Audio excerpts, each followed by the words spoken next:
देवली उनियारा विधानसभा उपचुनाव के दौरान उपद्रव का यह पूरा मामला है और इसको लेकर नरेश मीणा को राजस्थान हाईकोर्ट से एक बड़ी राहत प्रदान की गई है। हाईकोर्ट ने नरेश मीणा की जमानत याचिका को मंजूर कर लिया। जस्टिस प्रवीण भटनागर की एकल पीठ ने यह आदेश जारी किए। याचिकाकर्ता नरेश मीणा की तीसरी जमानत याचिका पर यह आदेश कोर्ट के द्वारा दिए गए हैं। थप्पड़ कांड में पूर्व में जमानत मिल चुकी है। अब नरेश मीणा के बाहर आने का रास्ता पूरी तरह से साफ हो गया। सोमवार तक नरेश मीणा जेल से बाहर आ सकेंगे। बड़ी खबर इस वक्त आप देख पा रहे हैं। समरावता का ये पूरा कांड, एक बड़ा कांड यहां पर घटित हुआ था। एसडीएम को थप्पड़ मारी गई थी नरेश मीणा के द्वारा और इसी पूरे मामले को लेकर अब तक वो जेल में थे। देवली उनियारा विधानसभा उपचुनाव के दौरान का ये प्रकरण है। उस दौरान काफी उपद्रव की स्थिति भी बनी थी, विवाद की स्थिति पैदा हो गई थी। अतिरिक्त पुलिस जाब्ता भी वहां पर तैनात किया गया था। कुल मिलाकर बात करें तो एक बड़ा मामला यहां पर हो गया था और इसी मामले को लेकर नरेश मीणा जेल में थे।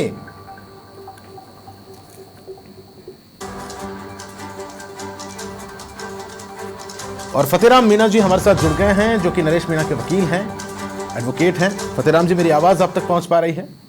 जी सर, मैं सुन रहा हूं जी। नरेश मीणा को आखिरकार हाईकोर्ट से बड़ी राहत मिल गई है। उनकी जमानत याचिका मंजूर यहां पर कर ली गई। अधिक जानकारी चाहूंगा। जी जी जी जी सर, नगर फोर्ट में 2 एफआईआर दर्ज हुई थी, 166 और 167। 166 में नरेश को ऑलरेडी जमानत मिल चुकी है, वो एसडीएम ने दर्ज कराई थी। और 167 जो रात का इवेंट था उसके लिए एसएचओ नगर फोर्ट ने दर्ज कराई थी। उसमें फाइनली आज माननीय जस्टिस प्रवीण भटनागर के यहाँ से जमानत मिल चुकी है और अब मंडे को नरेश बाहर आ जाएगा। अच्छा, कोर्ट ने किन शर्तों पर यह जमानत दी है? थोड़ा सा अगर आप इस पूरे मामले को लेकर प्रकाश डालें। सर, मैं निश्चित रूप से ये कहना चाहूंगा, क्योंकि इसमें एफआईआर में नामजद आरोपी 81 थे। उसके बाद में जो इनिशियल स्टेज पर गिरफ्तारियां हुई थी उस टाइम पे 63 लोगों की गिरफ्तारी हुई। 63 में 4 जुनाइल थे और 59 में केवल नरेश की बच रही थी, बाकी के सब ऑलरेडी बेल पे थे। तो उस स्थिति में एक तो कस्टडी का हो गया, यानी करीब 8 महीने हो गए। दूसरा, सभी ऑलरेडी जो को एक्यूज है उनको पहले से बेल मिल चुकी थी। तो बेल में निश्चित रूप से ये देखा जाता है कि क्या ट्रायल में स्थिति क्या रहेगी। तो उस आधार पर जब सभी को पैरिटी का ग्राउंड जो होता है उसको कंसीडर करते हुए माननीय उच्च न्यायालय ने आज इनको बेल दी है। अच्छा, जैसे कि आपने फतेहराम जी बताया, 166 जो कि थप्पड़ कांड को लेकर एफआईआर दर्ज हुई थी, उसमें पहले ही जमानत इनकी मंजूर कर ली गई थी। ये 167 का मामला है जो कि राजकार्य में बाधा का बना। जी सर जी। अच्छा, इस पूरे मामले को लेकर बात करें तो इससे पहले भी जमानत याचिकाएं आपके द्वारा दाखिल की गई थी, जिस पर संज्ञान कोर्ट के द्वारा नहीं लिया गया था। मेरे ख्याल से, जितनी मेरी जानकारी, ये तीसरी जमानत याचिका है जो कि मंजूर की गई है। नहीं, उसका कारण ये था सर, कोर्ट ने जो 30 मई को जमानत द्वितीय आवेदन निरस्त किया था, उसमें कोर्ट ने ये ऑब्जर्वेशन किया था कि चूंकि चार्जशीट पेश होने के बाद पहली जमानत प्रार्थना पत्र खारिज हो गया, तो उसके बाद में चेंज कोई स्थिति हुई नहीं, क्योंकि अभी वहां चार्ज फ्रेम हो गया। ऐसी स्थिति में चार्ज आदेश को लेकर के जब हम माननीय उच्च न्यायालय के समक्ष आए हैं, तो न्यायालय ने उस बात को ध्यान में रखा कि टोटल विटनेस जो है वो करीब 150 के आसपास, 144 प्लस है। तो उस स्थिति में मुलजिम 59 है, 144 विटनेस है, तो ट्रायल में निश्चित रूप से समय लगेगा। तो ऐसी स्थिति में एंडलेस स्थिति के लिए तो जेल में नहीं रखा जा सकता। तो उसी को ध्यान में रखते हुए माननीय उच्च न्यायालय ने 3rd जमानत प्रार्थना पत्र स्वीकार फरमाया। अच्छा, सबसे मुख्य बात जो हम आपसे पूछना चाह रहे हैं, नरेश मीणा आखिरकार अब जेल से बाहर कब आ जाएंगे? कब उनको आम लोगों के बीच देखा जा सकेगा? निश्चित रूप से जेल से बाहर नरेश मंडे को आ जाएगा, क्योंकि कल यहाँ से आदेश मिलने के बाद में वहाँ हम उसका जमानत मुचल के एसपी कोर्ट टॉक में भरवाएंगे और उसके बाद में रिलीज ऑर्डर वहां से बनेगा। तो अगर कल समय रहा सैटरडे को, तो नहीं तो मंडे को फाइनली नरेश बाहर आ जाए। अच्छा फतेहराम जी, आपकी तो काफी मुलाकातें भी इस संबंध में इस बीच हुई है नरेश मीणा से, उनकी क्या कुछ प्रतिक्रिया है जमानत मिलने के बाद, अगर आप साझा करना चाहें? सर, निश्चित रूप से उसकी जगह अगर कोई भी आदमी होता है, एक साधारण से मुकदमे में 8 महीने रहता है, तो बहुत लंबा कस्टडी पीरियड हो चुका था, परेशान था। लेकिन इस दौरान उसको बहुत आत्ममंथन की जरूरत पड़ी है और उसने जो चीजें जो पहले गलतियां हुई और पूर्व में उसको ज्यादातर लोगों ने इस्तेमाल किया, तो आज वो निश्चित रूप से एक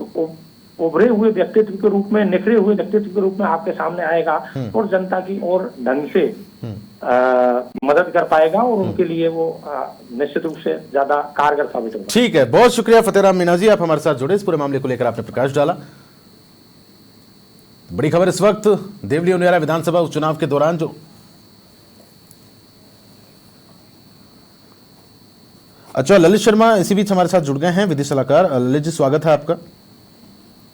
जी प्रताप, नरेश मीणा जो पूरा प्रकरण था, पूरा मामला था, उनको जमानत उनकी मंजूर कर ली गई है हाईकोर्ट के द्वारा। वो उनके वकील अभी हमारे साथ जुड़े हुए थे, जैसे कि उन्होंने बताया कि सोमवार तक वो बाहर आ जाएंगे। इस पूरे मामले को लेकर बात करें, किस तरह से आप देख रहे हैं? बिल्कुल ये सही है कि जो नरेश मीणा और उसके समर्थक पिछले 8 महीने से मांग करते रहे हैं और उन्होंने भी ये चेतावनी भी दी थी कि नरेश मीणा को अगर जमानत नहीं मिली तो वो आंदोलन भी करेंगे। खैर, मेरा ये मानना है कि ये तो बाहरी तत्व हैं, ये तो जो भी है प्रेशर टैक्सेस थी, लेकिन कुल मिलाकर राजस्थान हाईकोर्ट से आज दूसरे प्रकरण में नरेश मीणा को जो जमानत मिली है वो उसके लिए राहत भरी खबर है। तो 8 महीने से वो जेल में बंद थे, उसके बाद अब उसका ये जेल से बाहर आने का रास्ता जाएगा। उपचुनाव एसडीएम से सबसे पहले उन्होंने मारपीट की 13 नवंबर 2024 को, और जब ये उपचुनाव चल रहा था उसके बाद तो समरावता गांव में हिंसा भड़की थी, रास्ता रोकने की, राजकार्य में बाधा, ये गंभीर धाराएं लगाकर उसके खिलाफ 67/2024 जो मामला दर्ज हुआ था, उस मामले में आज जमानत हुई है। 30 मई को जस्टिस अंजुमन ने इनको अमित चौधरी एसडीएम थप्पड़ कांड को जमानत दे दी थी। तो अब इनके बाहर आने का रास्ता साफ हो गया है और मीणा को थप्पड़ मारने जो केस था उसमें पहले जमानत मिल चुकी है और ये 13 नवंबर 2024 को टोंक समरावता गांव निर्दलीय प्रत्याशी नरेश मीणा ने एसडीएम अमित चौधरी को थप्पड़ मारा था। उसके बाद तो उसके विरोध गांव वाले इकट्ठे हुए, वाहन चलाए गए, उपद्रव हुआ, मामले में आज को जमानत मिल गई। और जमानत का जो आधार प्रवीर भटनागर ने बताया वो यही है कि 150 से ज्यादा तो साक्ष्य हैं और गवाहियां उनकी ट्रायल में काफी लंबा समय मिलेगा और लगेगा इसी आधार पर इसको जमानत मिली है। और इसमें जो बाकी अन्य आरोप हैं उनको सभी को जमानत हो गई है, केवल एकमात्र नरेश मीणा ही थे जो इस मामले में, और ये तीसरा जमानत का आवेदन था, इस मामले में चालान हो चुका है। तो कुल मिलाकर नरेश मीणा के लिए राहत पर खबर है। अब जस्टिस प्रवीर भटनागर का जो आदेश है वो यहाँ से ट्रायल कोर्ट में जाएगा, वहां जमानत मुचल के भरे जाएंगे और मुझे लगता है कल शाम तक ये काम प्रक्रिया हो जाएगी। अगर नहीं की तो सोमवार को नरेश मीणा और के बाहर आ जाएगा और उसके समर्थक पर इस सूचना को सुनने के बाद सही है। ठीक है, बहुत शुक्रिया ललित जी, आप हमारे साथ जुड़े और आपने महत्वपूर्ण जानकारी साझा की। बड़ी खबर, नरेश मीणा को जमानत यहां पर हाईकोर्ट के द्वारा प्रदान कर दी गई है। देवली उनियारा विधानसभा उपचुनाव के दौरान जो उपद्रव मचा था, इसका ये पूरा मामला था और विगत 8 महीनों से नरेश मीणा जेल में बंद थे और आखिरकार तीसरी जमानत याचिका जो उनकी मंजूर कर ली गई। 8 महीने की सजा के बाद आखिरकार अब नरेश मीणा के बाहर आने का जो रास्ता है वो पूरी तरह से साफ हो गया है।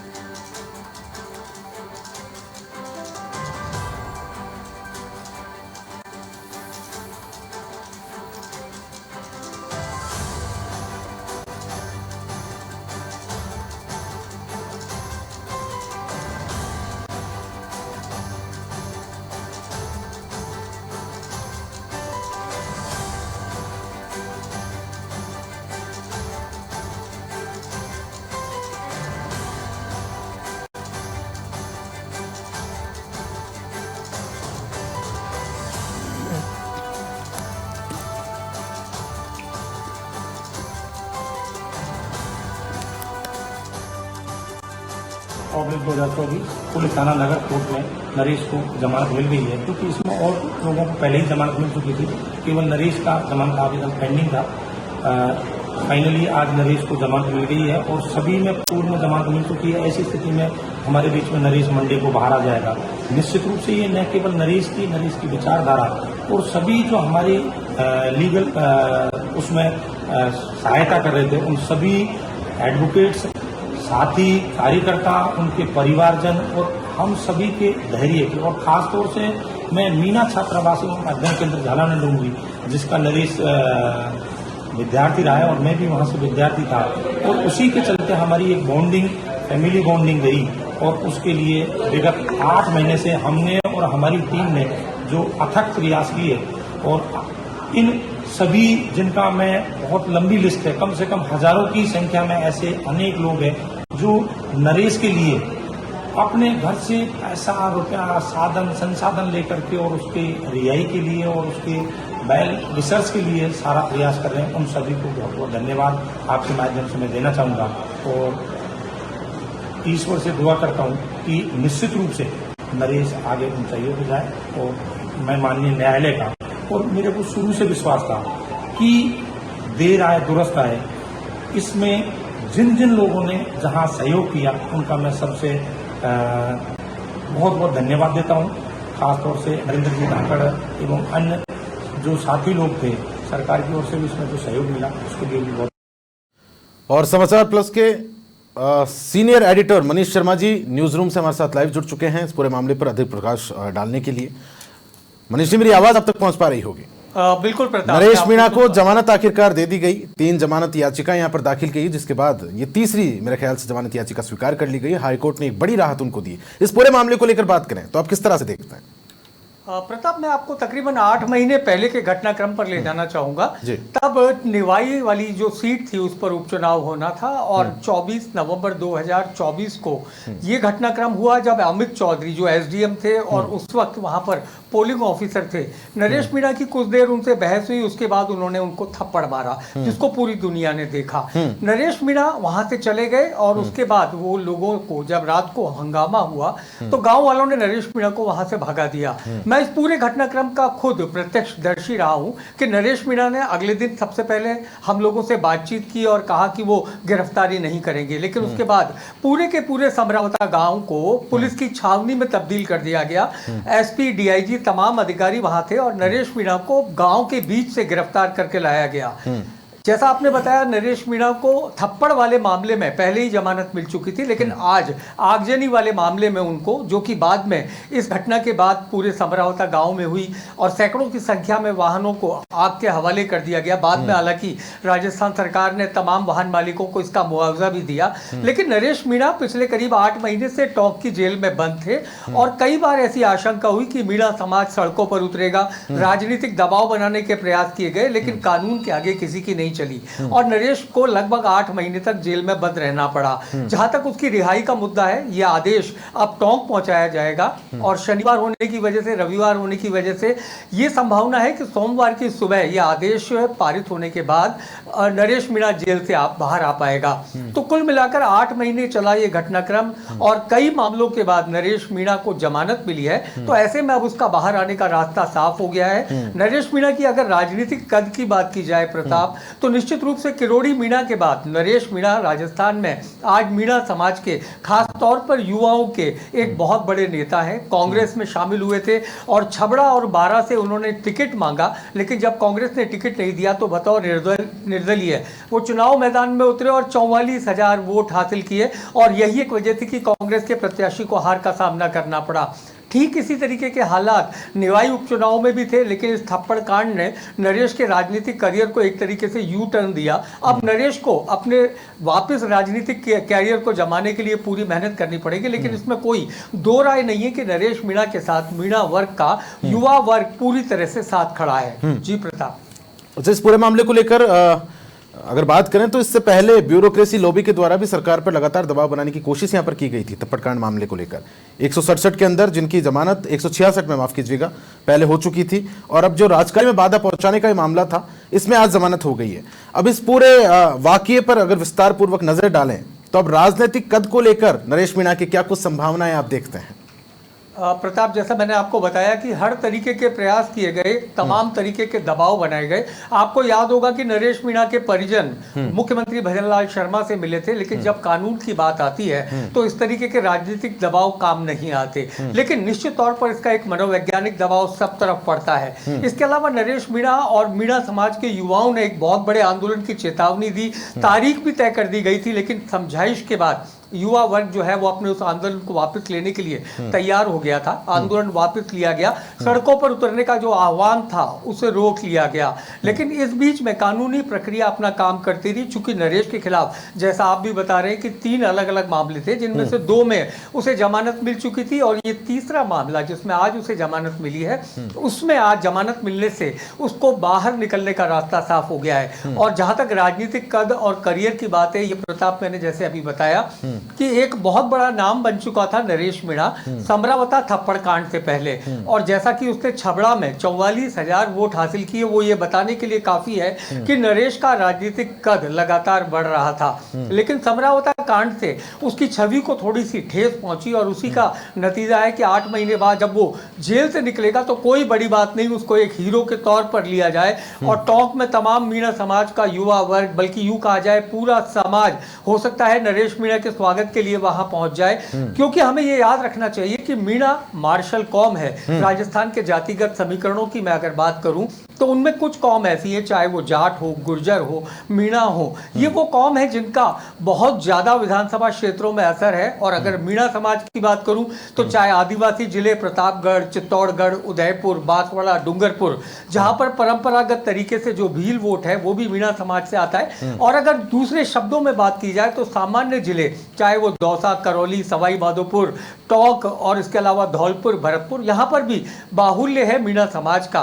तो मार्शल कौम से ताल्लुक रखने वाले नरेश मीणा को एक हीरो के तौर पर लिया जाएगा, इसमें मुझे फिलहाल कोई शक नहीं दिखता। लेकिन ये जरूर है कि नरेश मीणा को अपने राजनीतिक करियर में लगभग 8 महीने पीछे जाना पड़ा, और केवल एक थप्पड़ कांड ने उसकी छवि पर विपरीत असर भी डाला। जी ठीक है, बहुत शुक्रिया मनीष जी, आप हमारे साथ जुड़े, इस पूरे मामले को लेकर आपने प्रकाश डाला, बहुत शुक्रिया आपका।